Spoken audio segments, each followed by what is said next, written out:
And at 50, the thought came to me that how long will I keep living for others and at the cost of not living for myself?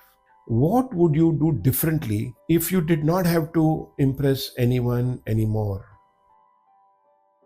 Hi, everyone. This is Sanjay Mehta, and welcome to one more episode of the series What If You Live to Be 100? The previous episode, which was actually the pilot episode of the series, in that I introduced the concept that today we are living in a era of longevity, that people could be living up to 85, 90, even 100. And given that situation, if you are in your early 50s or even up to 60, 65, you would be well in the middle of your life, far from, sort of wrapping up or winding down your life or anything like that. And given that scenario, the question changes from how much do I have or how long do I have to what do I do with these many years ahead of me? And it's that exploration is what this series is about, and which is what I continue in this now officially the first episode. So let's start by asking this question, or actually pondering over this thought, which we have heard often, which is life begins at 50. How many of you believe that to be true? Now, a lot of times we heard this and we sniggered and had a smile on our face. But it's only now that I realize that there is a lot of truth in it. In fact, for me, the milestone year of going past 50 was a very important space of introspection. Birthdays come and birthdays go. And, we just have a little celebration. It's one more day, one more year. But 50 for me turned out to be something which somehow put me in a lot of inner thinking. I was pondering over this idea that, wow, I have spent 5 decades on this planet. And that's really significant. Amongst the things that I thought about at that point was this one core idea that I realized that a lot of the life had been spent trying to, behave in a way that is acceptable, or what you want to do for the people around you. The people changed over time. I mean, there were teachers in school and college, there were classmates, then you got to start working, so there were colleagues. At some point, you had a spouse, children, of course, parents were always there, other relations, etc. And there was always a thought that, what should be my behavior, which is kind of acceptable amongst all of these people. And at 50, the thought came to me that, hey, how long will I keep living for others and at the cost of not living for myself? And that changed for me. I decided that it's got to be, a lot about me, what I really want to do. Obviously, our core value system are such that this thought is not about going berserk and going wild. Although some people could go that way also, but that was not me.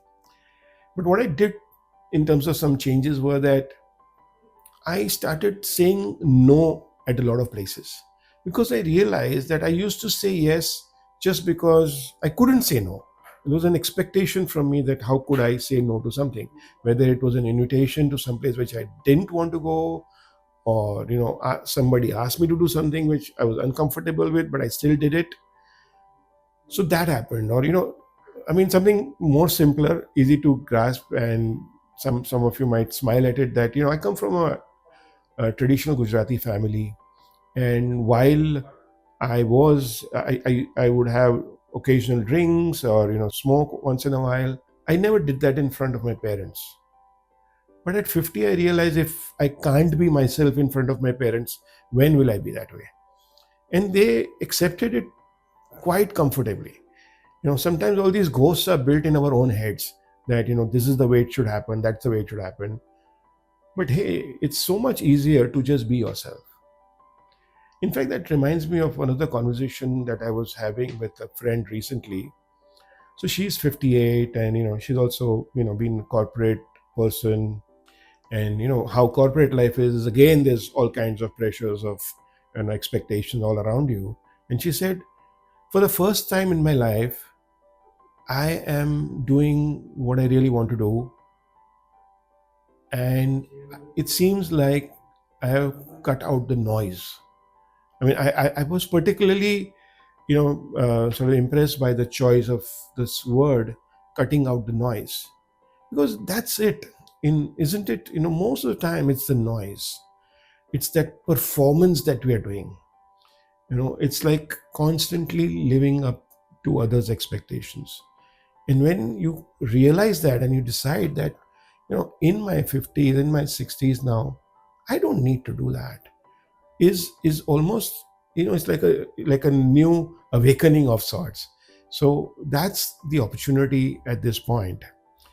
In fact, if I think about the years that gone by, and you realize that right through your early years, 20s, 30s, what used to happen is that we were busy building out our lives, whether it was education, whether it was careers, then family, children. So the years were spent that in that manner. When it came to 40s is when the first beginning of some questions started arising, that is this really the life that I wanted to live? Are we getting it right? But still, the momentum of work and family and everything was too much to allow us to pause and do anything different. It's only when we get into the 50s that a certain different clarity emerges. Here is when we start really questioning that, did I get it right? Have I played this right? And sometimes you feel that maybe not, but it's too late to change now, is it? Well, the reality is that no, it's not too late. You are still in the middle of your life. There's a long number of years to go, and you can definitely change. So through the life, we have been carrying so many roles. Like we have been a son or a daughter or a father or a spouse or a colleague or a manager, a boss, a neighbor. And we've been burdened by these roles. And honestly, some of these roles are actually sitting as baggage on our backs. We're not enjoying it, but we are carrying it on. It's a good time to shed some of this baggage. It's okay to let go, right? Much in the same way that today, if you had to learn something, today is not the reason to learn something, is just to sort of satiate your curiosity, and not because you need to put something more on your resume. If you have to travel, you are not doing any more for getting those Instagram pics. It's more because you want to explore, you want to enjoy, you want to breathe deeper. It's also a good time to forgive yourself. A lot of times we carry the burden of some guilt. Now is a good time to feel that I can't carry this on forever. And you can shed that. Essentially what I'm saying is, this is a point of time in life where there are so many possibilities ahead of you. Literally infinite possibilities. In fact, if I ever gave you the perception that this was about giving up on ambition, that's not what I meant. It's just about a recalibration of sorts. From stopping to chase and starting to choose, that's the difference to make. In fact, if you think that you had another 25, 30 years of life ahead of you, like many of us in this age group might have, it's far from being the last act. In fact, it is a second innings, and you have a long game to play, right? Which leads me to the fundamental question that, what would you do differently if you did not have to impress anyone anymore? How would life change? And it's on this question that I want to stop this episode, letting you think about the question, letting you hopefully share some of your thoughts with me through the comments on this, wherever you're seeing this. Because as I remind you from my first episode, This series is about us exploring this space together, the space of the 50, 55 years upwards, in finding answers to the question as to what are we going to do well with these years now. Thank you and keep listening.